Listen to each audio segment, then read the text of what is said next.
I got faith in you. You're gonna be fine. Pete literally said, I can answer any question anyone can ask earlier. I don't know why he would say something like that, but. Because now it's got to come out of my mouth, bud. So just, I guess, throw all your curveballs. If you've got a weird, tonight, if you've got a weird question that takes 5 minutes and is only applicable to your specific, please ask that one for the group. No. Really excited to have everyone here. We're going to do something different. We're going to talk about it here in a second.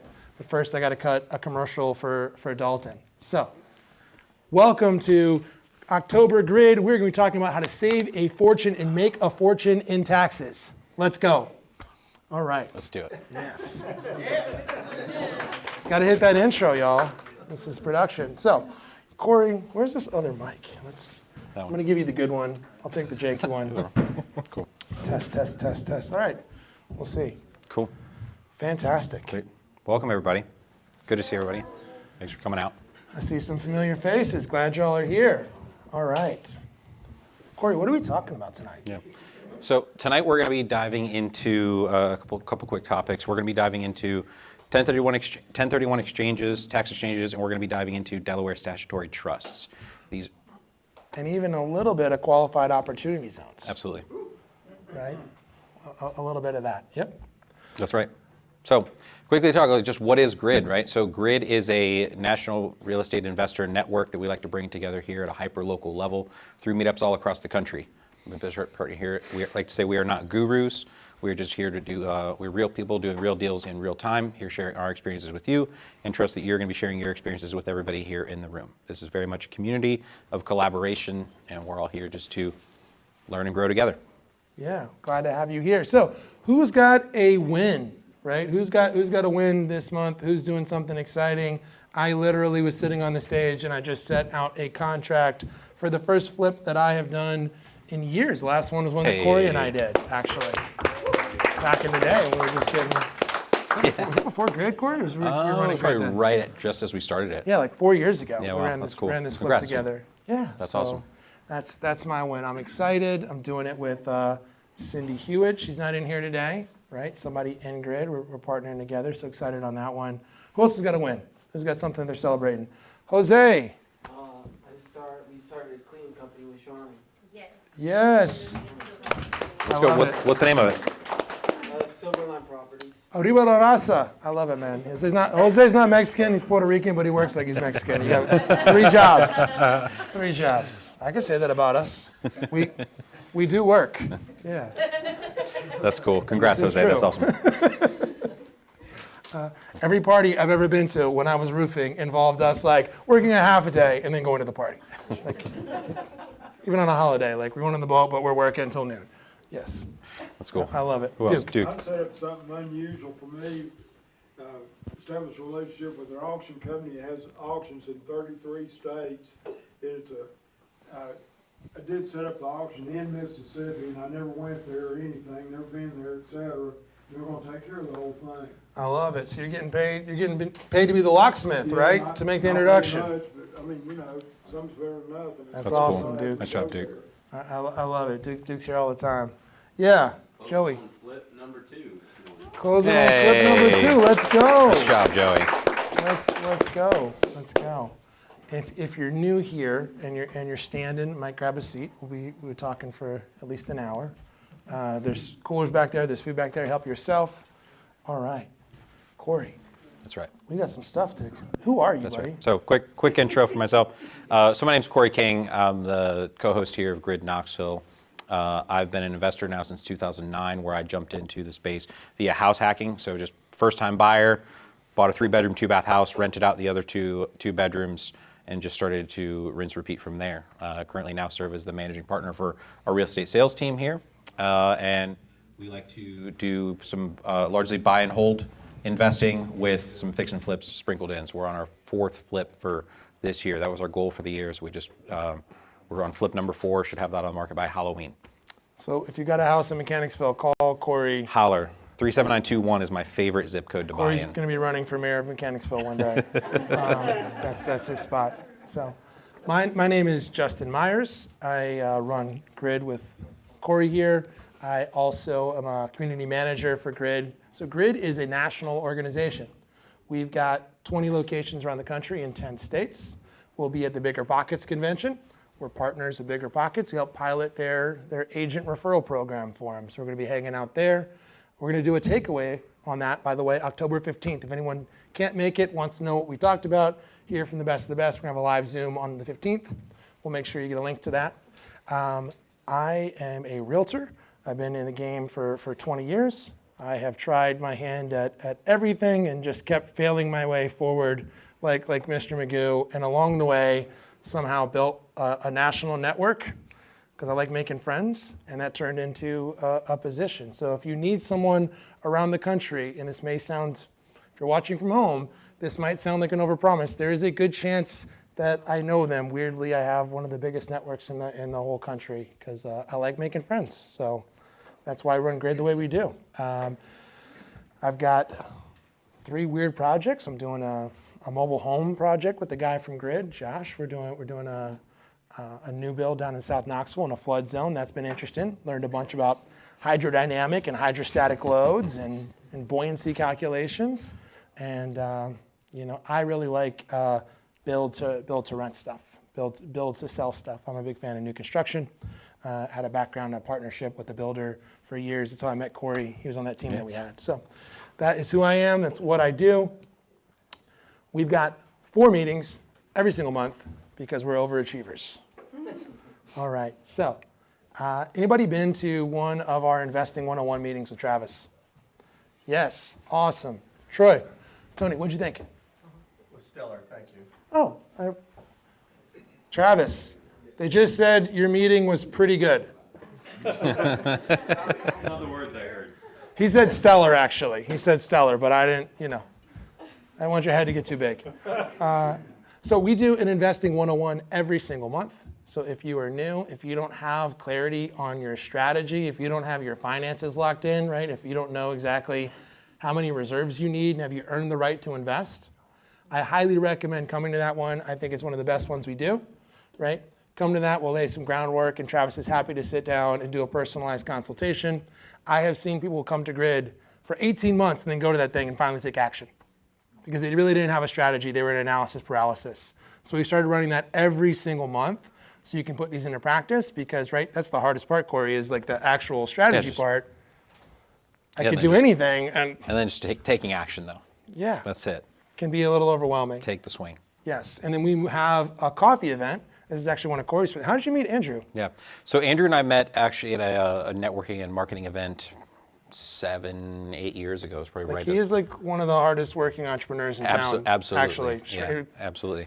So no, just been a big fan of all of his ventures. For someone that just sells coffee and set out to be like the best coffee entrepreneur in the world, he networks harder than half the guys I know that work in commissions. Truly. And so that was an event we started putting together here right about a year ago, as we knew that not everybody could always make it here to the Wednesday evening one. So it was like, hey, what if we created a space for people each month where we could come together in the mornings, have an opportunity to grab some coffee, in this case, some really awesome niche coffee, share some deals, share some wins along the way. So that's been a really fun thing. We've been doing that a whole year. That is right up the street. That's down in Bearden at You Brew Coffee. So that's going to be Grid's first Wednesday. Investing 101 is our second Saturday. Grid Coffee is our third Friday. You don't have to remember all this stuff. It's on the Meetup site. Meetup site has all the locations. You can RSVP there. It's got the addresses, links, all that good stuff. And then our own Vernon Corum hiding back there. Say hi to the folks, Vernon. Vernon is our short-term rental expert. He is the owner of staycating.com, right? This is our short-term pro. He has been a short-term rental manager. How long have you been doing that now for, Vernon? The actual management about 5 years, but I've been around this business for 30 years. Yep. In some shape, form, or fashion. Yep, and so whether that was like, I think you ran cleaning businesses like SOPs. So Vernon does a deep dive on that STR playbook. So we're walking you through just like what does that model look like? Because it's a fundamentally different model. It's a fundamentally different mindset to be a host than it is to be a landlord. And then we have some great speakers come in. We just had Charles Shapiro come in and give a really deep dive into bonus depreciation. And we talked a little bit about cost segregation and taxes. So if you haven't checked that one out, please do. The recording is uploaded on the Grid page. Nathan, where's Nathan Gort? Is he hiding back there? Behind the post. directly behind this column, so I just saw Batman flapping 2 arms. But Nathan records those for us, right? Huge asset for us, so thank you so much. Corey, we got some cool stuff coming up. Yeah, that's right. We got a giveaway. Anybody signed up for these text reminders? If you have, we haven't been sending them out, so it's not broken. But if you would like us, what we're talking about doing is instead of us trying to shout these to you, if you just want a quick text reminder of what's happening so you don't forget, I forgot grid was tonight or tomorrow, you can sign up there and we will just send it to you. It's going to come from like a 5-digit number, just like your rewards at like Chipotle or something, right? And we'll just send that just for some reminders for the event. We're doing a giveaway, just some simple stuff like that so that way you don't forget, to try to simplify it so it's not on us to try to text 600 people because That's right. that gets hectic. Yeah, it's a lot to manage. It is. Yeah, it's a lot to manage for sure. Cool. Corey, who's in the room? Yeah, so let's talk about it, right? All of you have a different color-coded name tag just corresponding to it. So we always like to say, who's in the room buying deals? A handful, half, okay. All right, good. Good, We good, got yeah, some definitely serious good. investors tonight. I like this. Yeah. This is the kind of room I want to be Yeah, in good. when 70% of the hands are buying deals. That's We're right. selling deals, y'all. Let's talk. That's right. We got several. Travis, you still got that duplex? Yes. Okay, there we go. Yeah, let's talk. We got a 1% rule duplex. Holla. Cool. Who else is in the room, CK? Yeah, yeah. So contractors, service providers, contractors, service providers, and wonderful. Good, good. So if you need a contractor, you need a service provider, look around. There's your hands raised. Who's got money to lend? Who's got cash out, ready to I lend see some you money? big ballers. Good, awesome, right? So look around. Those are the people. If you need money for any of your projects, you're looking for people to partner with. Look for the green name tags. Those are your folks. And then who's new? So there's a handful of new. I Love that. It. I love it. Very cool. Welcome. Richard, Angie, how'd you find us? What do you do? We got introduced to you by Nick Dimitropoulos, and That's Grid. That's Nick runs our Grid LA Investor Club. He relocated there from running our Grid DMV. We really are all across the country. Yeah, Nick's amazing. Yeah. and then we're in the title industry, so we do title. We're a fairly new title company in Tennessee, Presidential Title Group, Okay. and our goal is to help reduce the cost for title. You like investment deals? Yeah, Okay, interesting. Well, I'm glad you're in the we room. like investors, we like everybody. We should talk. I love it. Courtney, welcome. How'd you find us? Who are you? I found you on Facebook. Let's go. Let's go. Fantastic. I'm a realtor and a property manager. Cool. I'm currently with Stevens Realty. We're a full service, one-stop shop. So we do long-term rentals, short-term rentals. We list, we sell, we buy, we hold, we do. Property management too?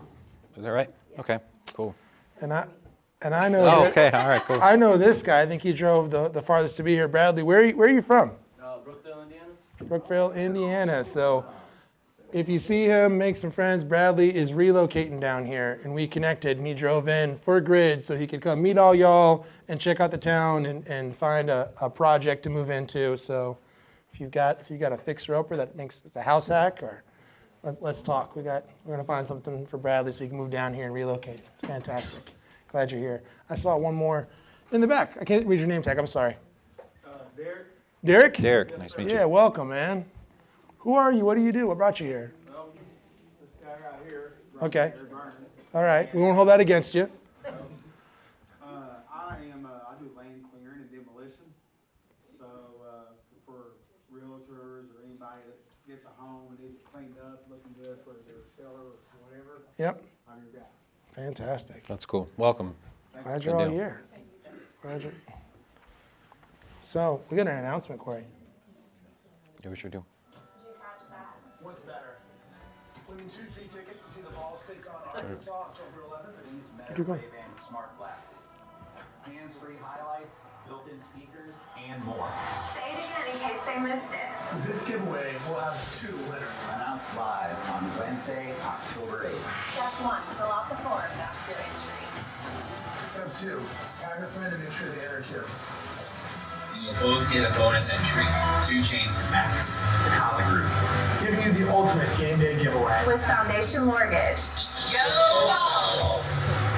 I just love how it sounds like you're in the Matrix in that one. You know, That's awesome. So, yeah, we are this is doing. your brainchild. Tell us about That's right. it. Yeah. So we are doing a giveaway. right? We are giving away a pair of tickets to the Vols versus Arkansas. That's coming up on October 11th. We're also giving away a pair of Meta Ray-Ban glasses, the smart glasses. QR code to enter to win. We'll be doing the drawing next Wednesday here at 2:30 live. You do not have to be present to win, but that'll be that's a spot to sign up. But if you want to stop by, we'll give you a crisp hot 5. Totally. Yeah. Yeah. We might have some good gear. Yeah. If you stop by. But yeah, we're gonna do that live Wednesday. The game is at 4:15. So if you want to go to Travis's Investing 101 that morning, you'll be done by 12:30. Plenty of time to go tailgate. We're playing the Razorbacks. Notre Dame just demolished them. It should be a safe game. That's But I right. wouldn't miss the first quarter because it might be over. Yes. So I know, we're you're giving away spooking tickets. Dalton there. Those Meta Ray-Bans are way cooler and more useful than I thought they'd be. I got to wear them when we were doing the content. You can record content right from here. They also make prescription glasses, like they have different lenses as well. Play music in there. You can use AI. I talked to somebody. She said they just went to Europe and like the glasses were telling them all about the paintings in the area. For the recording, I thought that was the most useful thing. I was like, I would take a lot more video of things I'm doing if I didn't whip my phone out and totally like disrupt Yeah, it's just like the flow of what I press was to doing. record. It's pretty sweet. It was a lot of fun. They were way cooler, and so the footage in there is from us goofing around with the Ray-Bans. Like it's a lot of Yeah, it's a good it's pretty time. sweet. Now we're stoked for that. Yes. So, if you want, by the way, if you send this to a friend, you can text it to them, you can do whatever, and they can tag you in there. You can get an extra entry. So, go ahead and do that. Corey, don't sue me, bro. Yeah, that's right. So the state of Tennessee just wants us to be really clear. Like, we are not mortgage professionals. We are not tax advisors. We are not land surveyors. We are not general contractors.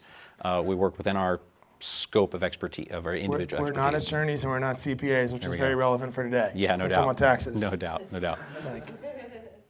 Okay.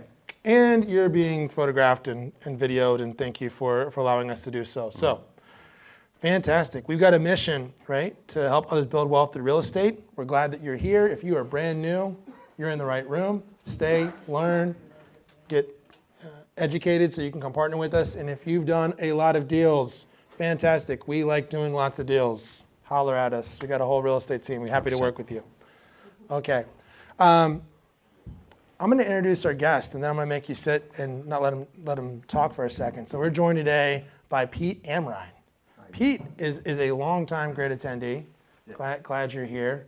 Pete, tell them a little bit about yourself on the personal side, and we'll get into the real estate. Sure. Hi. So one of my wins is I'm sitting in this fuzzy white chair tonight. Normally I'm out there in the green chairs with you guys. It's kind of a full circle moment. So I've been friends with Chris Davis, the owner of Approach Lending, for a number of years. And I was at one of his open houses that Justin was attending, and he was like, how do you not know Justin? How do you not know Pete? And we connected. Was this the one where his wife was like at the house? Yeah, Kira No was doing the way. front door. Yeah. Okay. Yeah, it was in the early days of Something like that. Approach, Yeah, yeah. but I connected with Justin, and I remember this one. Yeah. we went back and forth, and we were trying to get our networks to connect, and then you got really involved with Grid, with Corey, and you encouraged me to start coming. I've been coming with my buddy Will Cochran right there, great real estate agent, for a number of years. He's pretty now good. I'm getting the chance to share a little bit about what my company, Amrine Wealth Strategists, does for real estate investors and people like yourself. I am a husband to my wife Maggie of 7 years. I have 2 kids, Olivia, who's 3, and Noah, who's about to turn 1. That's why I do what I do. I didn't have a passion for this growing up, but real estate's always kind of been a part of my family's business. My grandfather started the Century 21 franchises. So Century 21 was a really well family-run office in Northern Illinois back in the early 70s. And then my grandfather said, I think there's a lot of struggling real estate offices around the country that just need a model. They just need a process. And so he sold it to the whole state of Illinois, and we've been real estate investors ever since. I graduated college from Franciscan University. I played college basketball there, and I got a degree in finance and economics. And then I started as an intern at Northwestern Mutual in college. I learned how to sell life insurance. I'm still trying to get out of that pigeonhole to this day, but it was a great place to cut your teeth. It was a great place to really understand how difficult it is to make it in this business. And, you know, I was kind of a fledgling financial advisor for the first 6-7 years of my career. It's very difficult to earn trust. You only do business with people you know, like, and trust, and a 22-year-old recent college grad is not the person you're trusting with your $1 million retirement accounts. But kind of out of spite, I just never quit. I never wanted to be a statistic of the people that didn't make it in this industry. And then in 2016, my parents sold listed our property in North Carolina for sale. Because they had been renting it out, and tenants were just a huge issue. They weren't taking care of the property, they weren't paying on time, it was a nightmare tenant. And so they came to me knowing that I was in the financial industry and said, I need to do a 1031 exchange. I had never heard of a 1031 exchange.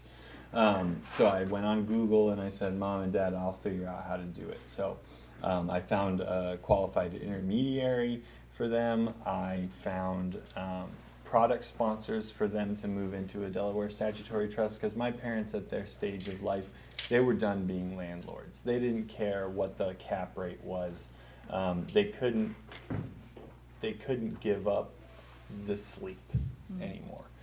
So I found out about Delaware statutory trusts, which are private real estate syndications that are like-kind eligible for accredited investors.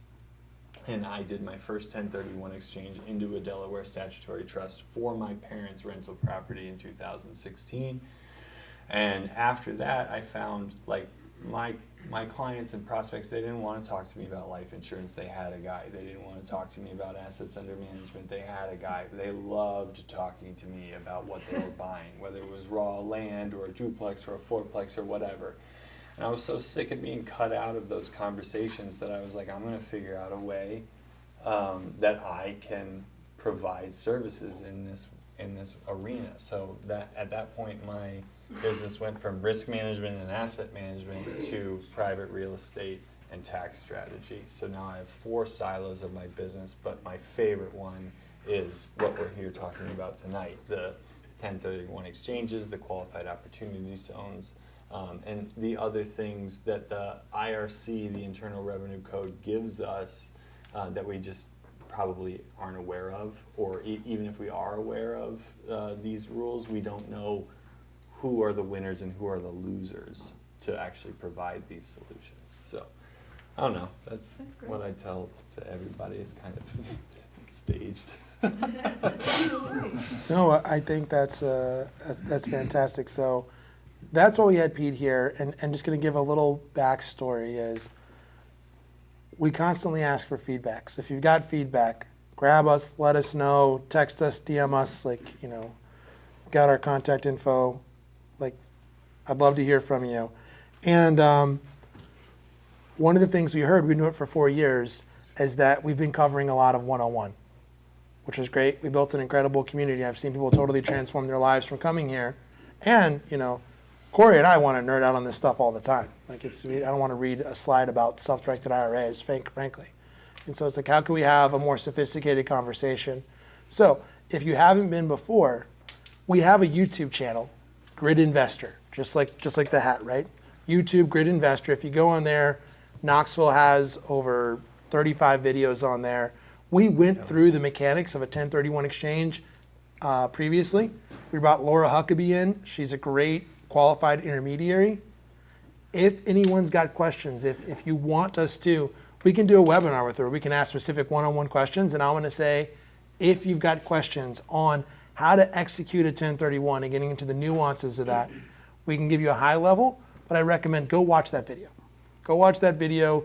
if you want to, I'm happy to set up a conversation we can do it on the Facebook group or something and do a webinar so we can have some advanced level conversations. And I think we're going to do that next year. Does that sound good to everybody? Right? If we've got this foundation, if you get in here and you're like, man, I'm feeling a little lost, I think A, we do a good job of always breaking it down for you. And B, we've got Investing 101 next week where you can come in there, you can ask those questions, you can watch that video and come in and ask us. And Travis is going to be able to walk you through some of the stuff that we talked about this week. So we're going to have, with your permission, a pretty high-level conversation about this, about how to implement them, about the pitfalls, not just the basics of a 1031. But I thought we might, Corey, like just talk a little bit, and you and Pete can walk through this, so just like set the stage a little bit about what's the background they're going to need to follow this conversation. Mm-hmm. For sure. No, here. Sure.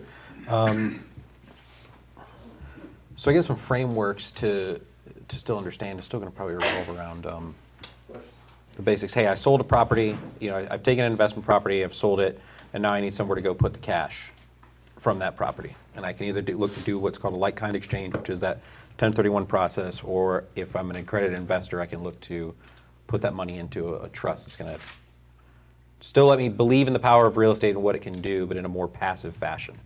Yeah, because the question to ask anybody, right, when you're making a deal, so the question, if you're an agent here, you have to ask everybody is, what are you going to do with the proceeds?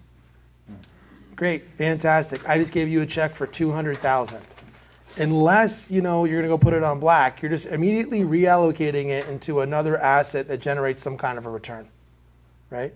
So that's the underlying thing always. And when you start asking that question, it's going to identify opportunities. Corey was just talking about walking me through an opportunity. You're looking at some owner financing. Yeah. You just ask that question today to a guy that owns a multifamily, right? Of, hey, what are you doing with the money? Yeah. His answer was, I don't really know. So, oh, great. Well, then we can work out some kind of structure there where, like, how do you feel about making some money now, put 100-something grand in your pocket through the purchase of this, and we create a separate note on your equity, and I can just pay you that in installments. And he was quite open to that idea because he didn't have anywhere that he was going to go put 200-something. What would, if he would just sell it outright, you're looking at $250,000 in cash just to go somewhere that he really doesn't even know. He just doesn't want the headache and stress. He's 600-800 miles away from these properties, doesn't really want to mess with it, and so he's now open to some more creative terms there. Right, and so that's the same question every seller has, is like, what am I going to go do with these proceeds? What am I rolling it over into? What's the underlying motivation? And then for us, right, we approach everything as we're problem solvers. Our job is to solve problems for people. We got really good at solving problems for people. We're good at establishing trust, and then there's opportunities there to transact. There's opportunities to create value, right? There's opportunities to create win-win situations because we get creative with these strategies. So one of the common things that happen is I go to sell a property. If I've got a primary residence, we've got a capital gains exemption. Tell them about that, Corey. Yeah, sure. So if you're going to go ahead, if you've lived in your property for at least 2 of the last 5 years, then you will be exempt from the capital gains you would have from the sale of that property. For the first $250K. That's right. If you're a single person, the first $250,000 in profit that you make from that is tax exempt. If you're married, it's $500,000. It's $500,000. Beyond that, you would incur some capital gains. Most people find themselves not in that position. They find themselves pretty well safe on that. And that is one of the reasons why many people living through the boom and bust cycles that we've lived through think like of real estate, like a personal residence, like it's an investment, because where else can you go show up, at a closing and you walk away with a check for a couple $100,000 and you're not paying any taxes on it. Now, so that could be an interesting strategy if you're doing like a move up. You could buy a property, live in it for 2 years, move into the next property. You've got 3 years to sell that property, have another primary residence, and still have a capital gains exemption. So that's one way, a basic tax strategy. That's why we talk to everyone about you don't buy the house of your dreams, you buy a house and you turn that into a rental, then you buy another house. This is a very simple strategy. It's what Corey did, right? Yeah, that's right. Yeah, you just rinse, repeat. Buy there, live there for 2 years, move out, hang on to it either as a rental or enjoy the rental income for a little while, and then sell it, make the money, go reinvest it into the next one, just rinse and repeat. But let's say you have an investment property. You don't have that capital gains exemption. And you're like Pete's parents, you've got some terrible, I gotta mute that for real quick. You got some terrible tenants and you wanna sell this property, you just wanna get out of this particular asset. You've got the question of, what am I gonna do about the taxes? And really, Corey, what I was thinking about, really lead up to this, which I didn't tell Corey ahead of time, is it's really like a cash machine versus a wealth machine problem. Cash machine, a lot of us know that. We're looking at like, what's the return I'm generating? How much cash flow is this getting? What's my cap rate, right? What am I doing to get active income? Maybe I'm like flipping or doing something like that. A wealth machine taxes are a wealth machine problem, right? It's a long-term problem. If I'm not making enough money, I'm not that worried about what my tax rate is. Yeah, that's right. Yeah, I know I took years to make more than 50K. I was in my 30s before I hit that. Sure. Yeah, the power of compounding is huge. And so one of the things that Pete and I were talking about, we'll get into this, is just if I can lower my tax burden, it's one of the most important things I can do, and it's one of the things that are least talked about. So you ready to have a conversation about like 1031 exchanges? Yeah, for sure. Yeah, Pete, you want to give us just give us like an overview, or what are the basics of a tax that we talked about before, just the basic rules of this. Okay. Has anyone in the room done a 1031 exchange? You have. You have. Been, Not many. So. I've been the agent on a couple. Okay. To how many people in this room is this a totally new concept? Nobody. Okay, so everyone's kind of familiar. All right. Okay, you. Good. Brave girl. Love it. Tough to raise your hand to that question. So when you're going to list a property, you can't list your primary residence unless you have rented it out for 2 weeks per year for fair market value, 2 consecutive years. So these 1031 exchanges, they're not for people who are doing fix and flips. These are for buy and hold investors. Your primary residence, unless you are house hacking like Corey is not 1031 exchange eligible. So these are your rental properties, all of the things that you own, maybe duplexes or fourplexes for. I'm over my skis now. No, it's Hope we okay. can So bring it there's some basic rules of a 1031 exchange. We're not going to get all the mechanics of this, but I've got to exchange for something that's like kind, which is real estate. Also not just real estate, by the way. You can 1031 exchange into mineral rights. You can 1031 exchange into commercial real estate. What am I saying and not thinking of the weird ones you can 1031 exchange into? Feel free to shout them out if I'm missing one. Was it raw land? Yeah, raw land. Yeah, right. So I've got some options, but generally speaking, it's a like-kind transfer. It's got to be of equal or greater value than the property that I exchanged of for everything to be tax deferred. So if I sold a property for $400,000, right, I've got to go into another property for $400,000. We talked about this earlier. Now, what's the interesting nuance there about debt and equity? Right. So if you own a house outright in cash, you don't have any lien on the property, then you only have to replace the equity. So $400,000 goes into $400,000. If you have a lien holder, which a lot of us do, you have to replace all of the equity and all of the debt. And where that gets interesting is that you're not going to get all the proceeds, right? Because you have to pay the lien holder back. So say you have a 50-50 property, $400,000. $200,000 goes back to the lien holder. $200,000 goes into your pocket. You cannot 1031 exchange into a $200,000 property for cash without incurring what's called mortgage boot on the other 50%, because you didn't replace all of the debt and all of the equity. You have to replace all of the debt and all of the equity. So you can exchange into another $200,000 property, but you do need to take a loan for 50%. This is where my company comes in to help you understand all the nuances and rules. I'm the safe harbor between your transaction and the laws that we have to follow. It's a lot to remember. The important part is that you wouldn't have to if you were my client. Yep. So there's 2 time windows, Corey. If you want to run through them. Yeah, for sure. So your first time hurdle in a 1031 exchange is your identification period, right? So it's 45 days to identify the property. What's cool with that is you can use all the time either before that property's on the market, because that clock starts the day you sold it. You're on the clock to go identify. So we often advise a lot of our clients, hey, if you're looking at making this move, start identifying as early as possible. Start shopping or shop before you've got it on the market, shop while it's on the market. Start looking to find where you're going to put this money because you are on the clock as soon as that property is sold. And I would say a real estate agent, honestly, is not always necessary to a real estate investor, right? Many investors are great at going directly to a consumer or finding opportunities representing themselves. In a 1031 exchange, I think a great agent is vital. 40% of contracts are falling out right now. We just got some statistics from Nikki Walker. She said year to date, going to September, 40% of contracts are falling out right now. You can identify, if you're using the most common identification rules, 4 replacement properties. Things could get pretty hairy. There's a good chance you're gonna have to, like things are gonna move. There's a lot of churn in the market right there. And I'm just gonna throw that out there. Doesn't mean you have to use Corey or I. You should, because we're awesome. We're your buds. Helps. But that, like talking this through. And like as an agent, use agents. Lisa McNeely's here. That's my commercial girl. We just went on a listing this morning. Like I go consult other people. I'm looking at the network. Will's in here. Will's awesome. We trained Will. He's on our team. Let's go, bro. Now he's just out flipping and crushing it.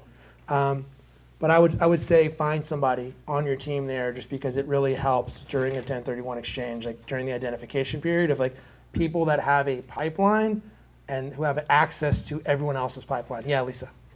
I would just add to on commercial, it's even more important because the diligence period is so much longer. So you could get under contract and something could happen and you're gonna have that much less of a window left to identify another potential property. So Because how long do you have to close? Yeah, 180 days 180 days. to close. So to speak on that, Lisa, thank you. A lot of the times people use my services to be the insurance policy on your 1031 exchange. If you know that you're going to list a property and you have already decided, to Justin's point, I already know what I'm going to do with these proceeds. You're going to be much more efficient on that transaction. And then, sorry, I don't want to, sorry, camera guy, sniffling into the microphone. You're good. But like to Lisa's point, the due diligence process is really long. You don't want to be on day 169 and have all 3 of your replacement properties fall through due diligence and then have a blown 1031 exchange. So oftentimes my clients will identify the 3 properties that they want to exchange into and then have my DST as a backup so that we don't have blown 1031 exchanges. What that does is make sure that you can realize all the capital gains in the sale of asset A, and then you're in a 5 to 10 year waiting period for the sale of the next asset. Could be as short as 2 or 3, but typically it's 5 to 10 years.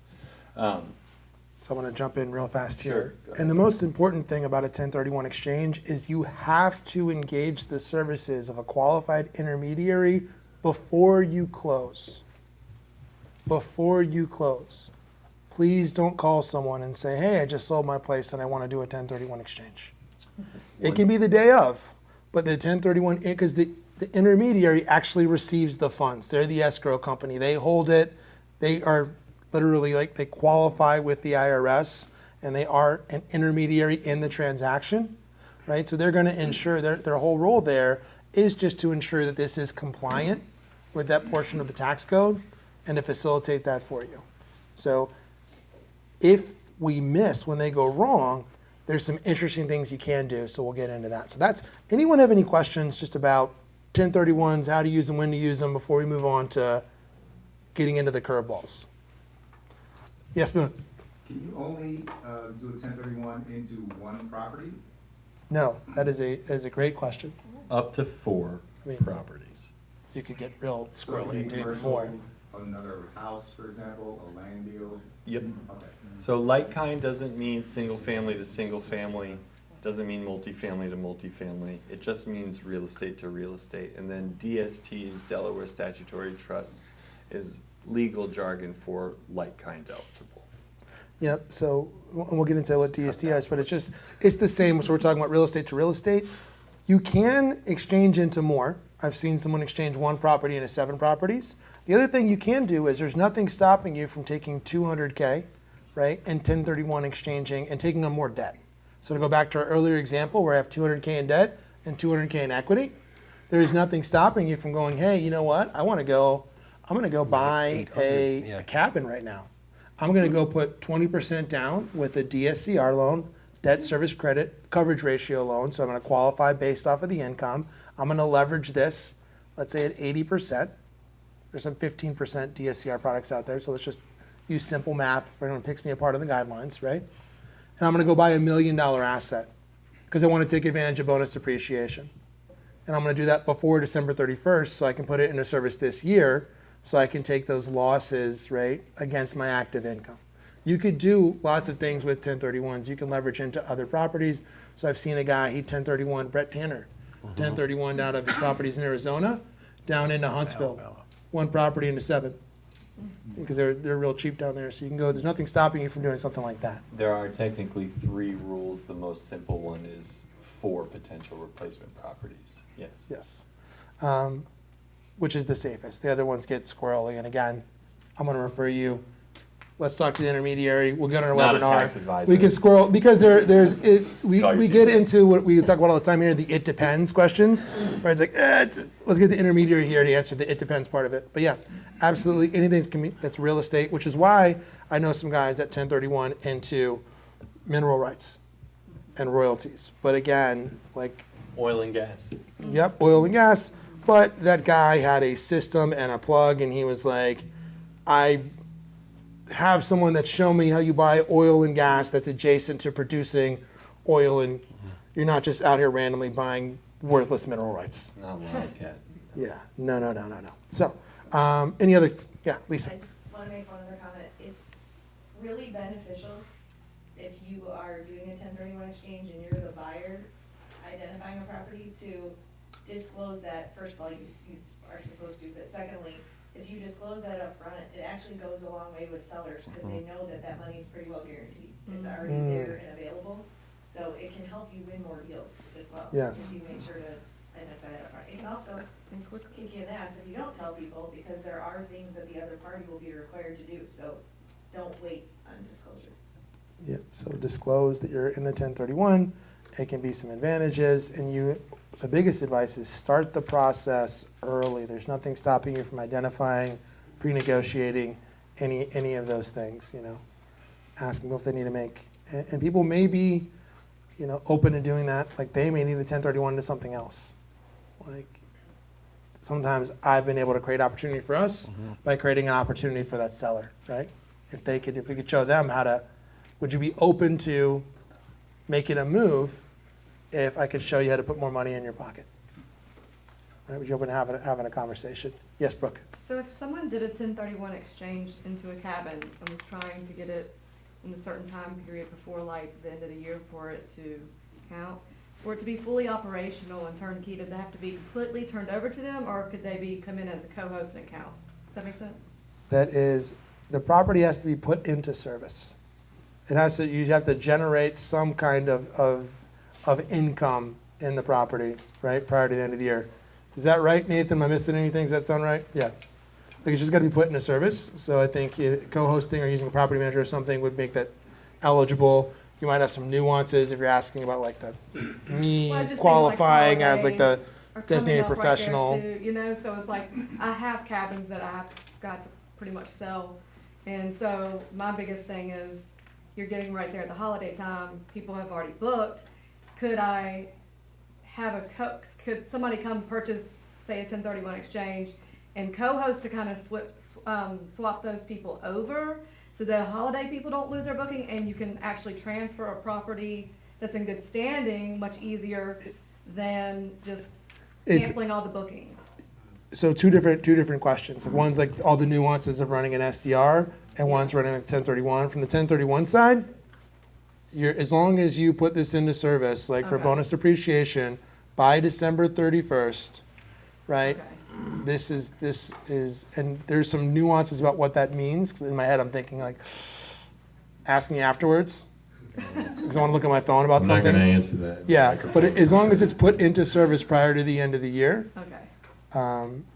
then that property would count. It doesn't count if you put it into service January 3rd and like, Right. so there's, That's right. is it, it's got to be generating income. Like I don't need the lease signed No, prior as to long like, as you're not living in it. As Yeah. long as it's not your primary residence. okay. So, Because otherwise, like, you're not charging rent on raw land, but it's 1031 eligible. well, it's a You just can't bonus. live So in it. the bonus depreciation question, we're asking like 3 questions in one here. It's like a little Maricopa doll. Yes, the guy.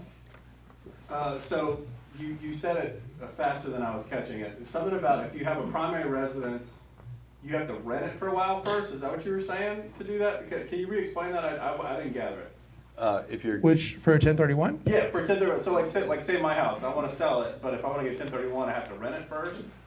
There's 2 things you could do, right, Pete? You could do a little Augusta rule, and you could rent it for 14 days of the year, because you got 14 days you can rent your property tax-free. Thank you, rich folks in Augusta, for the Masters. So you could rent it out for 14 days for vol games, and it would be eligible. It's supposed to be tax-free money. Or you'd have to have the property, would have to be rented out, put into service.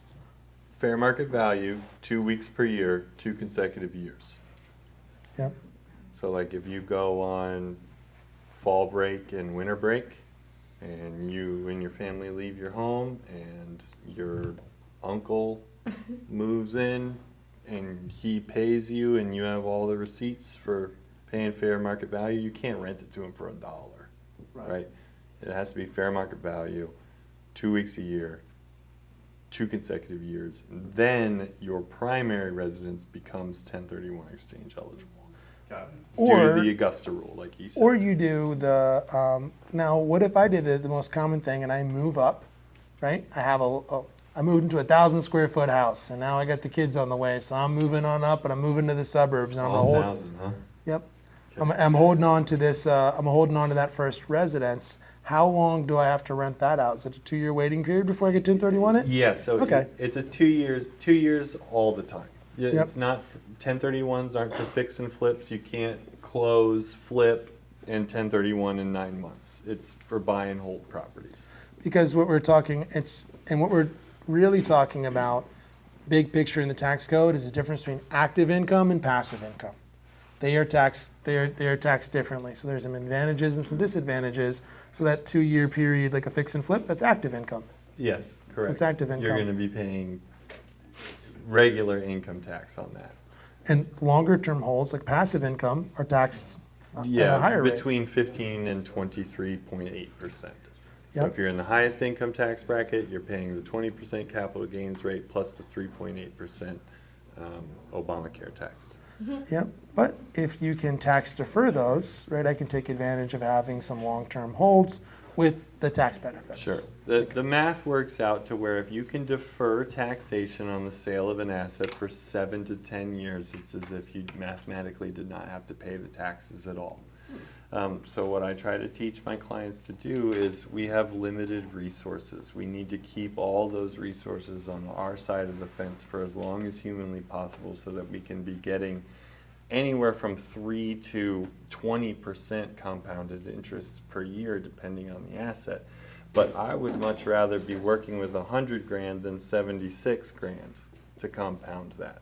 Because even if I'm compounding 100 grand at 4.5%, the 72 grand is going to be catching up for the next 3 decades. So everyone's heard Warren Buffett talk about the 8th wonder of the world, compound interest. Compound tax works the same way. If you aren't being totally efficient with what the rules of the game that the United States government has given us, then you're paying compound tax. And your compound tax drag can be anywhere from 1.7 to 2.9 per year. And it's just a hurdle that regular people can't overcome. Because like your financial advisor's like all proud of his 8% return in your brokerage account, but you paid 3.5% in taxes, so you're netting 4.5%. And that's when the DSTs that are paying 4.5% tax-free become a little bit more attractive, because we're compounding 100 grand instead of 76, and then we're continuing to defer the income. We're not paying compounding tax every single year. So I saw there's multiple hands that have gone up, so I'm going to order. So Baron. So your entire service is. Sorry. We're going to get to everybody. Your entire service really is staying absolutely with your foot flat on compliance at every step of the way, the accuracy involved in the same, but also keeping your head flexible and the client, which accentuates the client's flexibility as far as them knowing all the angles that can come up, because rules are constantly changing, constantly, just like that. Mm-hmm. So how much do you charge for your service? Well, we'll talk about that after, Duke. Why? Yeah. Because I'm on camera. Yeah. Surely everybody thinks the same thing, okay? Sure. Great question. Do you want to respond to that before I do? Yeah. Well, no. I mean, you can. But Duke just But I said don't you're wanna you're get you you're a off swell track. I guy. don't wanna get you off track. Duke's been at a couple of my lunches. Okay, so he's gathered quite a bit. So I've got some things we're going to circle back to, because we haven't talked about DSTs and what's going in qualified opportunity zones, and how do you bail out when a 1031 doesn't go great, and the nuances. But I'm going to go through some of the questions here. So Baron had his hand up first. Baron. So let's say you have a property, you did cost segregation, and you got the bonus depreciation, and following year you sell, you 1031 the property. Do you defer the taxes? So the question you asked is, let's say I have a property and I've done a cost segregation study, right? And I do a cost segregation study so I can accelerate depreciation, so I can get, and I accelerate the depreciation, and I also take advantage of bonus depreciation. And then you ask, if I do a 1031, are you asking about recapture, or are you asking about like the deferment of like capital gains? When you do cost segregation, if you sell it, like first year, second year, or 3 years, Yep. third year, you have to pay the taxes, the savings. You have to pay back the depreciation, which is different than the capital gains tax, right? Because I'm writing things off, and so I'm just taking those write-offs sooner. They're like on a 27-year schedule sometimes, so I'm going to take them shorter, so which can be advantage, because again, I keep my powder dry. Maybe I want to take more advantage, but I am just taking like future write-offs ahead of time. So the 1031 exchange, the question is to you is two-parter.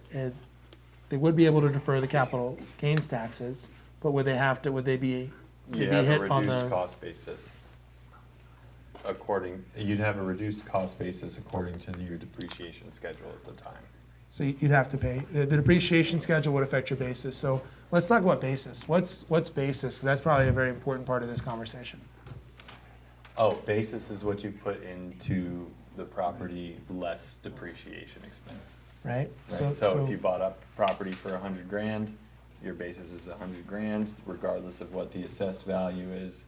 And then if you take depreciation, then you are reducing your cost basis pro rata.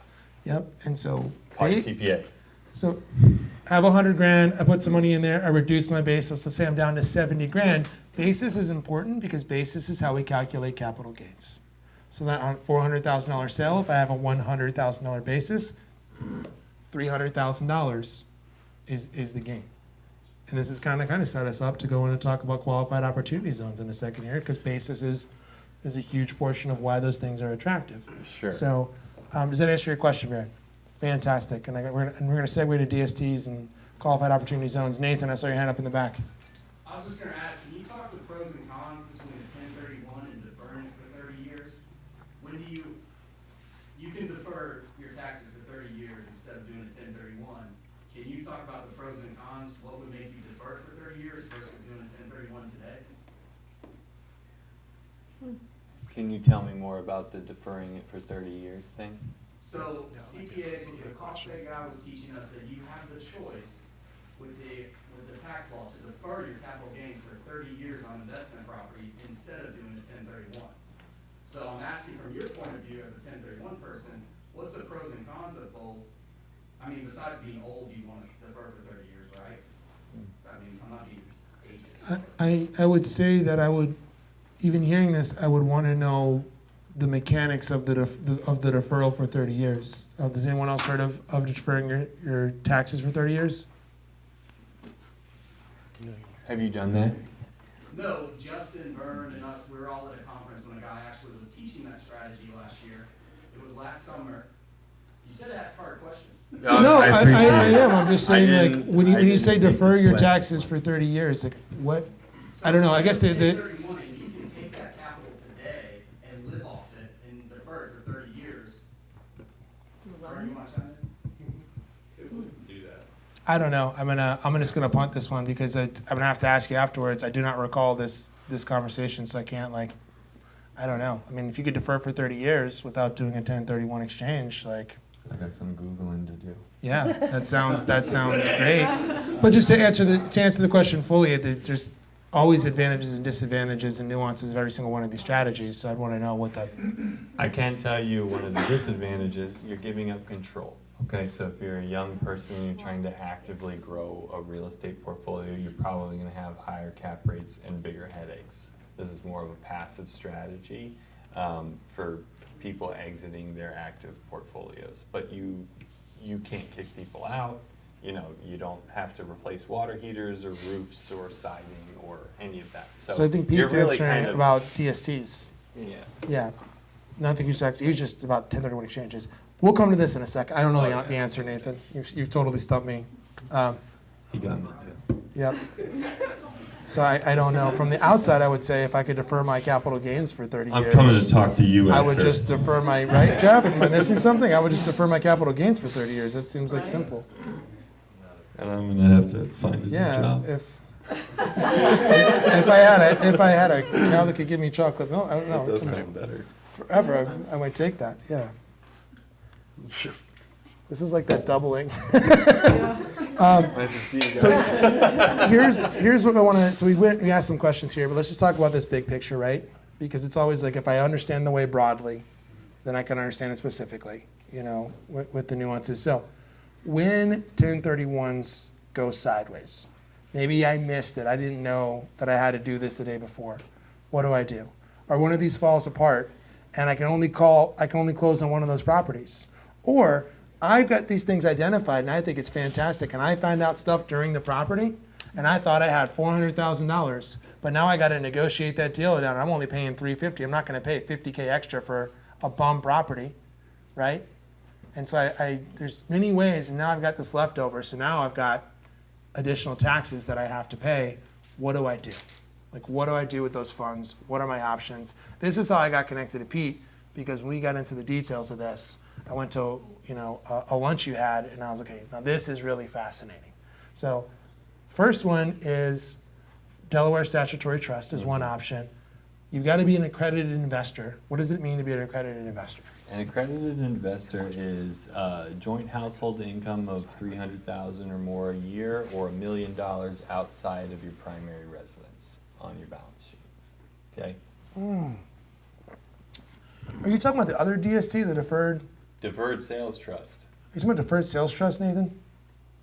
Anyways. Those exist too. All right, sorry. Side note. Anyway, so say we blow a 1031. Say we don't identify in 45 days, or we're unable to close within 180. Well, now the qualified intermediary that's held your money for 6 months has to give it back to you on day 181. But your tax liability on the original sale of the asset comes back to the top. So on day 181, you get your cash back, and we can look at what's called a qualified opportunity zone. A qualified opportunity zone is, there's 8,900 of these little sections of America throughout the country. It's defined by this section of the city or county makes 80% of the gross median income of the surrounding area. Think South Knoxville, currently a qualified opportunity zone. Yes, Morgan. I'm not smart enough to answer your question in the middle of a thought, but I will get back to you. Oh, yeah? No, I was just saying, I apologize, keep going. Oh, okay. Well, now I'm done. So South Knoxville, if anyone's been to Scottsdale, Tempe Town Lake area outside of Arizona State University, King Street in Charleston, South Carolina, some really surprising areas that are prime for economic development. One of my best performing properties is the Capitol Square Livonia Knoxville that's going in at the end of Blunt Avenue, 451 Blunt Avenue. It's across the river from Thompson Bowling Arena. You guys might have seen the economic development, the vertical construction going on there for the last 2 or 3 years. That's a qualified opportunity zone. So in qualified opportunity zones, as long as you are an accredited investor, you can invest any gain but only gain in this property. If you hold it for 10 years and defer that tax, you get a step up in cost basis before death. What's a step up in cost basis? A step up in cost Let's basis. use our 100,000 to 400. Sure. So take the example that we used before. We have a $100,000 cost basis on a $400,000 asset. If you were to hold that asset in a qualified opportunity zone for a decade, your new cost basis would be $400,000. So then if you could, well, it would be whatever the current market value is. Yes. Right? So say your $400,000 property appreciated to $850,000. Well, now in year 11, you can sell it for $850 and pay no taxes. Here's within Baron. the qualified opportunity. To answer your question, here's what gets exciting about qualified opportunity zones. You don't have to hold 10 years, but we're going to use 10 years because that's when it gets easy. You don't have to get into doing any math, right? There's percentages the longer based on how long you hold these things. But if you hold for 10 years, if you improve the property by 100% of your basis that you buy in there, right? So this is for economic development. You can invest in both businesses and in real estate, by the way. You can even combo those. You can go take depreciation, and there is no depreciation recapture if you stay in for 10 years. So you could go buy in there, get bonus depreciation, do a cost segregation, accelerate your depreciation there, stay in it for 10 years, right? Have an automatic step up in basis, so you owe no capital gains. And like when you exit that, it is whatever the market value of is your new basis moving forward on that asset. And you have to pay, what's even better about these, I think that's interesting, is when we look at where qualified opportunity zones are, they're also adjacent to those pockets. So downtown Knoxville is an opportunity zone. South Knoxville is an opportunity zone. The entire Alcoa corridor down to the airport, opportunity zone. All that stuff that's going in, like on Alcoa Highway, like down to Hall Road, where they put in all that development. Those are all opportunity zone investments, right? East Knoxville is an opportunity zone. So some pretty interesting, and the best part, I don't have to, I've got an extended window, and this is for all capital gains, not just capital gains from real estate, right? Any Yes. capital gains. Yeah, so if Duke, if you bought IBM back in the day and you're sitting on a massive concentration of a single stock that is appreciated massively, how are you ever going to get out of that without paying incredible capital gains taxes, right? You bought IBM for $7 and now it's worth $100. You got an unbelievable amount of capital gains. So it's for Bitcoin, classic automobiles, real estate, Art, gold and silver, yeah. literally art, yeah, any gain, but only gain can be invested into qualified opportunity zones. You hold that investment for 10 years, you get a step up into the new cost basis. Now, you've got to invest through an opportunity zone fund. And here's a resource for all of you. If it all intrigues you at all, here's your homework. We'll send this, I can put this in it's the second thing we got to add to the newsletter. Sure. Our friend David Morse has a podcast, Real Sales Talk with David Morse. He is one of the best leaders in real estate in the entire country, runs an incredible organization out in Arizona, one of the smartest voices on the real estate industry. He's a leader of like Keller Williams, Arizona out there. On that podcast, he interviewed Ashley Tilsom, who is the founder of OZ Pros, which is basically a legal Zoom for opportunity zone funds. So for $10,000, you can set up your own opportunity zone fund. So if you're doing a serious allocation, right? If I'm going to go invest $300,000, $500,000, $1 million in gains, I could go through a fund, and that fund might have, be willing to invest in those projects, or I could set up my own fund for a project. Just another option. Also, that episode is a really great basic explanation of opportunity zones. So I highly recommend you check it out if you want to understand this a little more. No, sorry, I didn't know. Will, what's up? So you were saying at the end of the 10 years of holding that opportunity zone, you can sell tax-free, period, without doing another 1031 exchange? You don't, the 1031s, so opportunity zone is a secondary, it's separate from the 1031s. Sure. So, as long as you hold it, as long as you stay in that asset for 10 years, you can exit. There's some rules in there. If you exit in the interim, I am not the expert on those rules. We're going to have the same conversation we always do. Go talk to the experts. But if you hold for 10 years, step up in basis to the market value, no depreciation recapture. And you can invest in businesses as well. So you can get really smart and go invest in a business and put it into an asset. Lisa's got some really nice commercial space over in East Knoxville, over in Burlington, that someone needs to go invest in because they're putting that new station in there. It's sick over there. It's really nice. Where Wangs and Things is, like that section, is prime for development. The underlying infrastructure there is fantastic. I love East Knoxville. The fact people that don't is a huge competitive advantage. When I moved back in 2019, I lived on Wilson, walking distance to the high school there, to Austin East. I still am a big believer in East Knoxville. I love living there. It reminds me of being back in Florida. Yeah, Nathan. So a lot of partnerships are going on right now. If we do an opportunity zone, let's say Lance and I partner, if I buy out my partner in those 10 years, does that negate all that savings? Because we see a lot of partnerships breaking up after 2 or 3 years. Is that doable in an opportunity zone, or that doesn't boycott it just because I buy him out? It's now 100%. You're asking if you could buy out a partnership in the opportunity zone and then not mess up your taxable gains. It would be difficult to create your own qualified opportunity zone fund. You can do it, but the minimum to do it is a $20 million portfolio of real estate. So it's very difficult to accomplish. And then when you get into investing in one, it's a 10-year hold. There is no liquidity before 10 years. Does that make sense? Does that answer your question?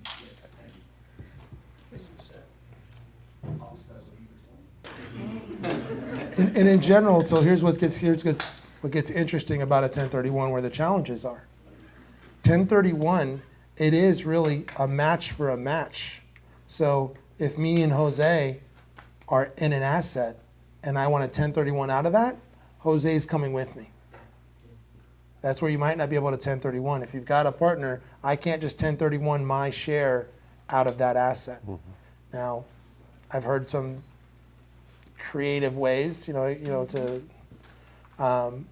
terms of structuring. There's probably things I could do, ahead of time. I could buy my partner out, ahead of time. But if I'm going to exchange property where I have deed on title with somebody else and I'm going to 1031 in, we're going into the next one together. So again, tons of nuances. The short answer is talk to the qualified intermediary. You want to talk about DSTs? Sure. Ooh, all right. So here's what's interesting. This is what I got really excited about. I'm just going to tee this up for you, Pete, make it easy. What I got excited about is what happens, let's say I'm an accredited investor, and I fall short, and I've got this excess, right? Maybe it's $37,000, maybe it's $72,359. What am I going to do? Do I have to go buy another asset? And you can do what's called a fractional allocation directly into a Delaware statutory trust. Thank you, Justin. I was wondering how I would ever segue into this. Okay, so in addition to the insurance policy, right, you want to do a 1031 exchange. You've already called Corey, Justin, or myself and said, Pete, this is the property 123 Sesame Street that we are planning to list on October 30th. I'd say, great. You call Laura Huckabee or one of my other qualified intermediary contacts, and we make sure that they are listed on the closing documents to receive funds. That's step one. Then you identify the 3 properties that you want to go into. Whether they go through or not is great, because you have the Delaware Statutory Trust properties that you can go up to the penny into these, right? So sometimes, like just to Justin's point, you get in scenarios where, okay, I've got $1 million of property to sell, and I've got $400,000 of debt and $600,000 of equity that I have to replace. So with the $600,000 of proceeds that I'm going to receive, I need $250,000 of debt and $350,000 of equity. It can be difficult to line those numbers up with the real property that you're trying to exchange into, right? So you end up with what's called mortgage boot, which is the delta between your original value of the sale of the assets and your exchange value. So if you are $937,000 good on your $1 million exchange, what are you going to find a $65,000, $70,000 property to shore up and be fully efficient? Unlikely. And even if you do, you may not want to own that asset. So you can go into institutional Class A real estate in multifamily, office, data centers, conservation easements, oil and gas, energy, infrastructure, any of those things. All right. Can I do a lightning round to wrap up some topics? Is that everyone cool with that? Awesome. So you can 1031 into a syndication, right? Just had a client. We were going to look for some properties, right, Jeff? 1031 into your syndication. I found her an agent out in Texas to sell her duplex, right? And then just didn't make sense, didn't have time to go really look at the properties and the identification, put it right into a syndication with Jeff. Like, so that's another thing, because that's right, that is a real estate investment, you know, but it's a pass. What was nice about that is not only we bring equity over, but we're also able to match the debt that she needed. Hey, Yes. Jeff. So we're able to match equity and debt. And the same thing, those DSTs can hit those proportions for you. So really, you don't have to understand everything.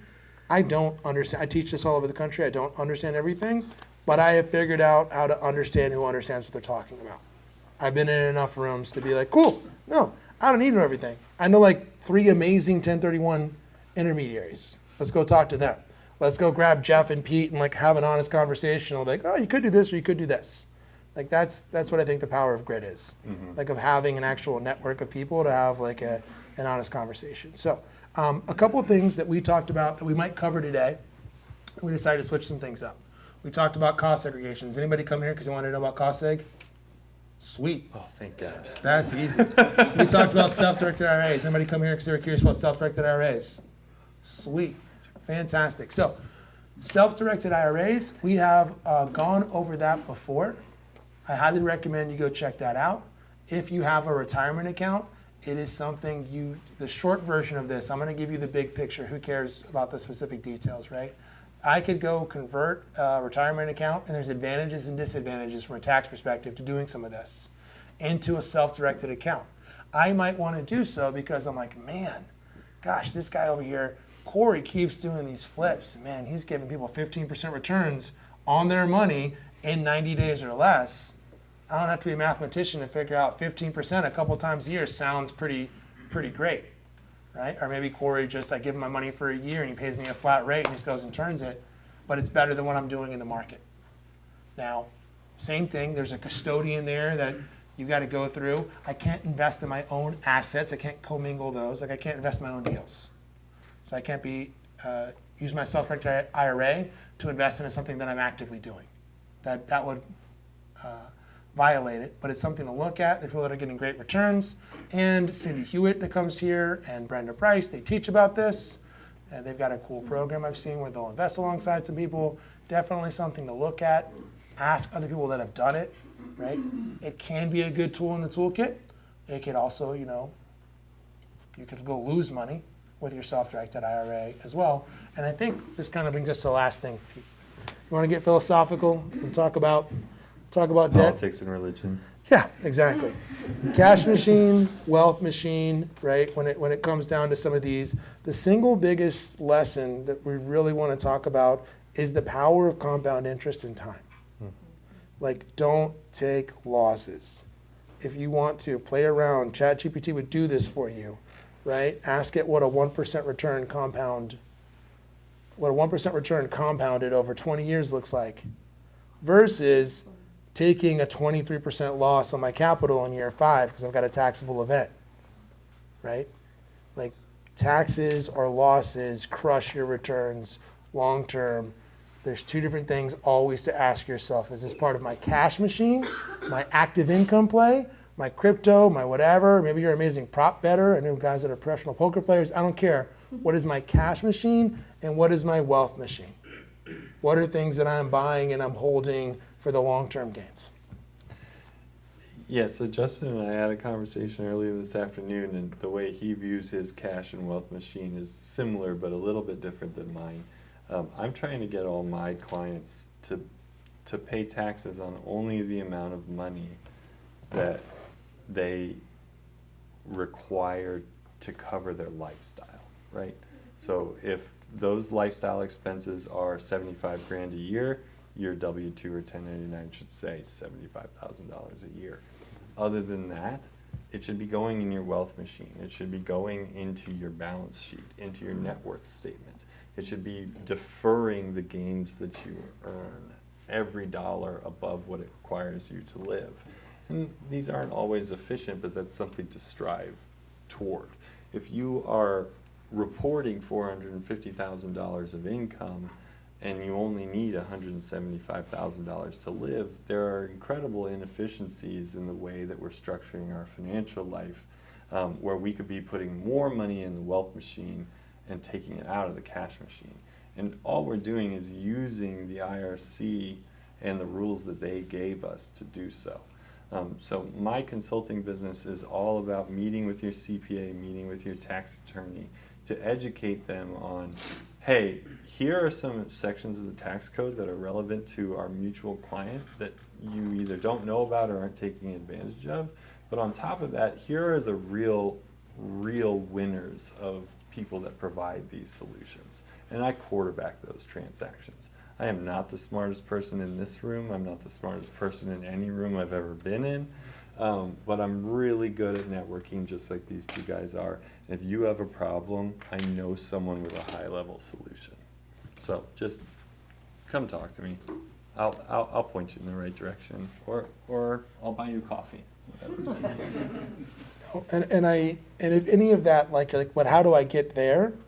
That is really, I was talking to Travis about like what do we deliver in Investing 101? If I'm doing Investing 101, what's the most valuable? Because really everyone that comes to Investing 101, we should do a little homework and then we're going to sit down and do a one-on-one consultation and give you some tailored advice, because what Tony wants is not the same thing as what Jose wants, not the same thing as what Nathan wants. Different life goals, different perspectives on risk, right? And different cash machines. Different assets, different resources available to them. But having that conversation, getting really clear on what is my freedom number, right? What's the number that I need to fund my perfect life? What does that look like? So what kind of a machine am I going to build to do that that's going to line up with my long-term goals, right? Kind of working backwards from there. And then figuring out, have I earned the right to invest in these other things? Because when we're talking about building wealth, something else to think about is also, am I adequately insured? Do I have accident insurance? Do I have life insurance? Do I have disability insurance, right? What's your uninsured motorist, right? When you go hit somebody and now you lost 3 of your investment because they don't want to sue you. They just want to get treated in the hospital. But their insurance company sees that you've got, right, all these assets that can offset their bills, and it makes sense to go file a lawsuit against you. That's just the nature of the way our medical and insurance system works, right? Do I have adequate replacement costs. If you're not keeping up, like, the cost to build your home is much higher now than it was before. Do I have adequate, so the same thing on my other assets there. Do I have like commercial insurance on those short-term rentals like in Asheville? Because they had second home insurance rather than commercial insurance, they were unable to hold on to that asset long enough for it to be put back in service because they didn't have a loss of service like coverage on there. Sitting down, having that conversation, having a team of strategists, like that is essential to building a wealth machine. It is not how to get rich. I have worked with a lot of people that have gotten rich and lost it in the 20 years that I've been in this industry. I've come in and watched people that are making $20K a month lose everything when the market turned. They lost the G-Wagon, they lost the corner office, they lost their wife. They were bar backing at the Green Iguana. This is true stories. I was 25 watching this, you know, and I have watched realtors that when I was also 25 crying because they can't take Sundays off because they're going to lose their business because their business is based on kissing the ass of their clients and being unreasonably responsive to them. So just, you know, we're thinking about those things, cash machine, wealth machine. If you got questions on that, come check us out, hang with us for the Arkansas game October 11th. We're going to be doing the drawing October 8th, right? So if you haven't registered, please go register. Thank you for coming out. Take massive action. Big thank you to Pete. Love you being here. All right? And thank all of you guys for, this is my first time talking in front of a group professionally. I usually would just do it one-on-one. Thank you. Thanks, Pete. Thank you. Thank you, Corey. Corey, Thanks. next time Corey won't talk so much. Hey, don't leave. And next month, Bogarted the whole